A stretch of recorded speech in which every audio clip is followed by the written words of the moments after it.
जरा सोचो, एक देश में जंग हो जाए और वहाँ खाने पीने की किल्लत, और साथ ही उस देश की सरकार बच्चों, बूढ़ों और औरतों को मारने का ऑर्डर देता है। उसमें से एक अकेली प्रेग्नेंट औरत किसी तरह जान बचाकर वहाँ से भाग जाती है, लेकिन बीच समुद्र में एक बंद कंटेनर में फंस जाती है, जिसमें न खाना न पानी है और जो धीरे धीरे डूब रहा है, और साथ ही उस कंटेनर में उसका बच्चा भी पैदा हो जाता है। तो क्या वो और उसका बच्चा समुद्र के बीच फंसे कंटेनर में जिंदा बच पाएगा? जानने के लिए पूरी वीडियो देखिए।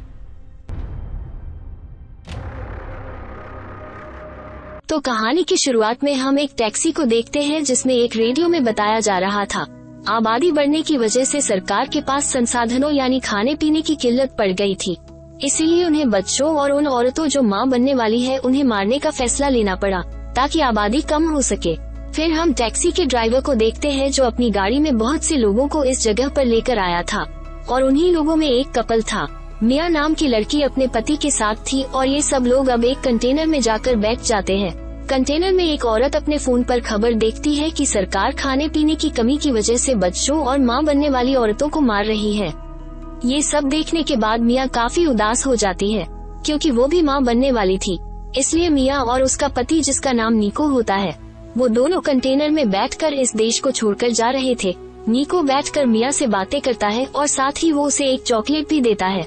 कहता है कि इसे तुम तब खाना जब हम दूसरे देश पहुंच जाएंगे, और वहाँ पर हम अपने होने वाले बच्चे की अच्छी से परवरिश करेंगे। अब यहाँ हमें पता चलता है कि मिया की पहले एक बेटी थी, जिसको यहाँ की पुलिस ने मार दिया था। रात को ये लोग इसी कंटेनर में सो जाते हैं। जब सुबह होती है तो अचानक कंटेनर का दरवाजा बजने लगता है, और जब निको देखने जाता है तो एकदम से दरवाजा खुल जाता है और काफी सारे लोग अंदर जाने लगते हैं। और इस धक्का मुक्की में निको किसी तरह कंटेनर से बाहर चला जाता है। और जब कंटेनर में ज्यादा भीड़ हो गई थी, तब उस कंटेनर का मालिक बोलता है, आधे लोग बाहर आ जाओ, हमारा दूसरा कंटेनर आ रहा है, बाकी लोग उसमें जाएंगे। तभी निको को भी उन लोगों के साथ बंदूक दिखाकर निकाल लिया जाता है। मिया कंटेनर के होल से देखती है, निको को 107 नंबर के कंटेनर से भेजा जा रहा था। निको मिया से फोन पर बात करता है। वो उससे कहता है, फिक्र नहीं करो, हम दोनों एक ही जगह पर जा रहे हैं, वहाँ पहुँचकर मैं तुम्हें ढूंढ लूंगा।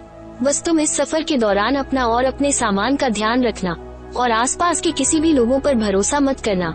इसके बाद मिया का कंटेनर चलने लगता है। रास्ते में वो देखती है कि पुलिस बच्चों और मां बनने वाली औरतों को मार रही होती है। कुछ देर के बाद कंटेनर रुक जाती है, और मिया कंटेनर के एक सुराग से देखती है कि कुछ ऑफिसर ने कंटेनर को तलाशी के लिए रोक लिया था। जब कंटेनर को खोलकर चेक किया जाता है तो वो उन्हें पूरा खाली मिलता है। दरअसल इस कंटेनर के अंदर एक चैम्बर बना हुआ था और सभी लोग उसी में छुप गए थे। कंटेनर को चेक करने पर ऑफिसर को शक होता है, इसीलिए वो बाहर जाता है और अपने सोल्जर को कंटेनर के अंदर जाकर बाहर की ओर गोली चलाने को कहता है, जिसके बाद उसे सब कुछ समझ आ जाता है। अब ऑफिसर सबसे कहता है, देखो खुद ही सब लोग बाहर आ जाओ, वरना तुम्हें गोली मार दिया जाएगा। ये सब सुनकर मिया उस कंटेनर में रखे बॉक्स के ऊपर चली गई थी। तभी वहाँ एक लड़की जान बचाने के लिए दरवाजा खोलकर बाहर आती है, लेकिन ऑफिसर उसे गोली मार देता है, और फिर एक एक करके सारे लोगों को मार दिया जाता है। सबको खत्म करने के बाद ऑफिसर ऑर्डर देता है कि यहाँ से सभी लाशों को ठिकाने लगाकर कंटेनर को साफ करके शिप में भेज दिया जाए, और वे सब ऐसा ही करते हैं। मिया जो ऊपर जाकर छिप गई थी, अब वो नीचे आती है और निको को कॉल लगाती है, लेकिन उसका कॉल नहीं लगता, जिस वजह से मिया बहुत ज्यादा परेशान हो गई थी। फिर वहाँ उसे किसी का बैग मिलता है, जिसमें ड्रिल मशीन, फोन, कटर और लाइट के साथ और भी कुछ चीजें मिलती है। मिया का कंटेनर जहाज में रखवा दिया जाता है, और रात भी हो गई थी। तभी समुद्र में तूफान आ गया था। उस तूफान की वजह से मिया का कंटेनर काफी जोर जोर से हिलने लगता है। वो मदद के लिए बहुत चिल्लाती है, मगर यहाँ पर कोई भी उसकी आवाज सुनने वाला नहीं था। कंटेनर अब और ज्यादा जोर जोर से हिलने लगा था, जिस वजह से मिया का सर एक बॉक्स पर लगता है और वो बेहोश हो गई थी। अब जब सुबह होती है, मिया को होश आता है तो वो देखती है कि उसका कंटेनर बाकी कंटेनर की तरह समुद्र में डूब रहा है। वो निको को भी कॉल करने की कोशिश करती है, लेकिन उसका फोन टूट चुका था। तभी अचानक उसे कंटेनर के बाहर से लोगों की चिल्लाने की आवाज आती है, और मिया देखती है कि 107 नंबर वाला कंटेनर पानी में डूब रहा है, जिसमें निको था। मिया समझ जाती है कि निको अब नहीं बच पाएगा, इसीलिए जल्दी से वो अपने फोन से सिम कार्ड निकालकर दूसरे बैग में मिले फोन में लगाती है और निको को कॉल करती है, लेकिन उसे कॉल नहीं लगता और उसका कंटेनर डूब जाता है। अपने पति की ऐसे मौत देखकर वो बहुत ज्यादा टूट चुकी थी। वो सोचती है, जब निको ही जिंदा नहीं रहा तो मैं जिंदा रहकर क्या करूँगी। इसीलिए अब वो खुद को भी मारने की कोशिश करती है कि तभी उसे बच्चे का ख्याल आता है, जिसकी वजह से वो मरने का इरादा बदल लेती है। वो ये सोचकर खुश हो रही थी कि इस दुनिया में उसका और निको का बच्चा आने वाला है, और यही सोचते सोचते वो सो जाती है। फिर जब सुबह होती है तो वो डूब रही होती है, पानी से निकलने की कोशिश करती है मगर नहीं निकल पाती। तभी उसकी आंख खुल गई थी और हमें पता चलता है कि ये सिर्फ उसका सपना था। अब वो कंटेनर में रखे बॉक्सेस को चेक करती है, जिसमें बहुत सारे प्लास्टिक के खाली डब्बे, हेडफोन्स, कपड़े और शराब की बोतलें थी, और वो इन्हीं प्लास्टिक के डब्बे में मिले रबर से कंटेनर के सुराख को बंद करती है, जिसमें से पानी आ रहा था। फिर वो अपने पास जान बचाने के लिए मौजूद जरूरी सामान को चेक कर रही थी। तभी उसे निको का कॉल आता है। वो उसे बताता है कि मुझे पहले ही 107 नंबर वाले कंटेनर से निकाल लिया गया था। फिर मिया उसे बोलती है कि वो बंद कंटेनर में समुंदर के बीच फंस गई है और आसपास पानी के अलावा कुछ भी नहीं है। जिसके बाद निको उसे कहता है, तुम फिक्र नहीं करो, मैं वादा करता हूँ तुम्हें किसी तरह वहाँ से निकाल लूंगा। फिर उसी रात समुंदर में तेज बारिश के साथ तूफान आ जाता है और कंटेनर जोर जोर से हिलने लगा था, जिस वजह से मिया को पेट में दर्द होना शुरू हो जाता है और कुछ ही देर में उसकी डिलीवरी हो जाती है। उसे एक बेटी पैदा हुई थी, लेकिन इस बीच उसे बहुत ज्यादा तकलीफ सहना पड़ा था। अब तक मिया को समुंदर में 3 दिन हो चुके थे। वो अपनी बेटी का बहुत ख्याल रखती है, मगर धीरे धीरे उसका खाना पानी खत्म हो रहा था। वो सोचती है कि कब तक वो ऐसे ही इस कंटेनर में बंद रहेगी। तभी वो अपने सामने पड़े ड्रिल मशीन को देखती है और वो उस मशीन से कंटेनर के ऊपरी हिस्से को काटने की कोशिश करती है। मशीन की आवाज सुनकर उसकी बच्ची रोने लगी थी। वो नीचे आकर अपनी बेटी को दूध पिलाती है और उसे सुलाकर फिर से मशीन से कंटेनर को काटना शुरू कर देती है।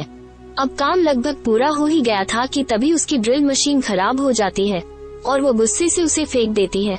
उसका पानी भी खत्म हो गया था और वो भूख प्यास से बेहोश होने लगी थी।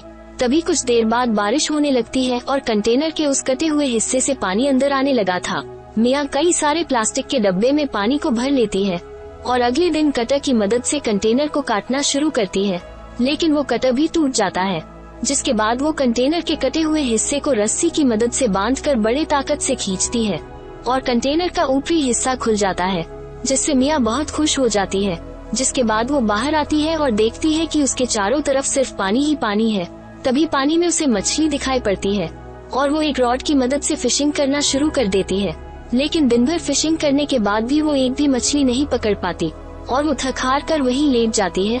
तभी उसे आसमान में प्लेन उड़ता दिखाई देता है और वो जल्दी से नीचे जाकर शीशे का एक टुकड़ा लेकर ऊपर आती है, ताकि वो लाइट के रिफ्लेक्शन से प्लेन का ध्यान अपनी ओर आकर्षित कर सके। लेकिन जैसे ही वो ऊपर आती है तो कंटेनर के नुकीले हिस्से से उसकी पैर बुरी तरह कट जाती है और बहुत ज्यादा खून भी बहने लगा था। फिर भी वो किसी तरह शीशे के टुकड़े से प्लेन के ऊपर लाइट रिफ्लेक्ट करती है, लेकिन तब तक प्लेन आगे जा चुकी थी। इसके बाद वो अपने कटे हुए पैर की किसी तरह सिलाई करती है, जो कि काफी ज्यादा दर्दनाक था।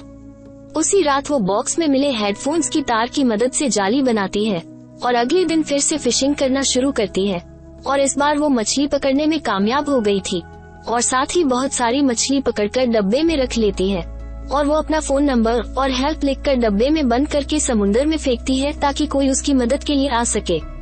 वो अपनी बेटी को उसके पापा और अपनी मरी हुई बेटी की तस्वीर भी दिखाती है। अब तक मिया को उस कंटेनर में 25 दिन हो चुके थे, लेकिन उसे कोई उम्मीद नजर नहीं आ रही थी। एक रात वो शराब और कपड़े की मदद से एक बोतल में आग जलाकर कंटेनर के ऊपर बैठने आई थी। तभी उसे निको का कॉल आता है।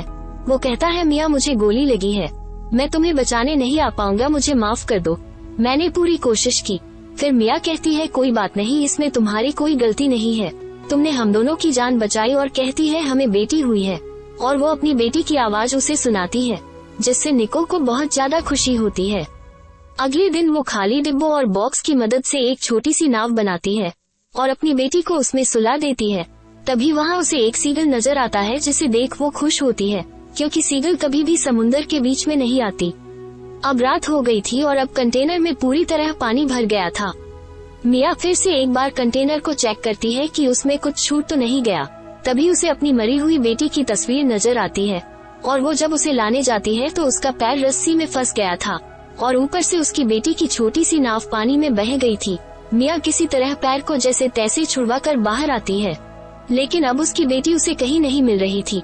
वो उसे पागलों की तरह यहाँ वहाँ ढूंढ रही थी, पर वो उसे कहीं नहीं मिलती। तभी एक व्हेल मछली अपने हाथ से पानी उड़ाती है और पानी की कुछ बूंद बच्ची के ऊपर गिरने से बच्ची रोने लगी थी और उसकी आवाज सुनकर मिया उसके पास आती है। उस नाव में ज्यादा जगह नहीं होने की वजह से मिया पानी में नाव के सहारे खड़ी थी। अब सुबह हो जाती है। मिया अपनी बेटी से कहती है, हमने वो सब किया जो हम कर सकते थे और तुम्हारी वजह से ही मैं अभी तक जिंदा हूँ। तुमने मुझे हिम्मत दी। मिया अपने साथ जो मछली लेकर आई थी उसे पानी में फेंकती जा रही थी, जिस वजह से वहाँ बहुत से सीगल आ जाते हैं। हम देखते हैं कि मिया से कुछ दूरी पर बोट में एक फैमिली मछली पकड़ने आई थी। तभी उसकी बेटी की नजर वहाँ उड़ रही सीगल पर पड़ती है और वो बोट लेकर उसके पास जाते हैं। वहाँ पर उसे मिया की बेटी मिलती है। वो सोचते हैं कि एक छोटी सी बच्ची को समंदर के बीच किसने छोड़ दिया होगा। तभी उन्हें नाव के साथ एक रस्सी बंधी हुई नजर आती है जो कि मिया के हाथ से बंधी थी और वो बेहोश हो गई थी। वो लड़की उसे किसी तरह होश में लाती है, जिसके बाद उस लड़की के पिता मेडिकल टीम को मदद के लिए कॉल करते हैं। मिया बहुत खुश थी कि इतने दिनों की तकलीफ के बाद आखिर किसी तरह उसकी जान बच गई। और इसी के साथ इस मूवी की कहानी यही खत्म हो जाती है।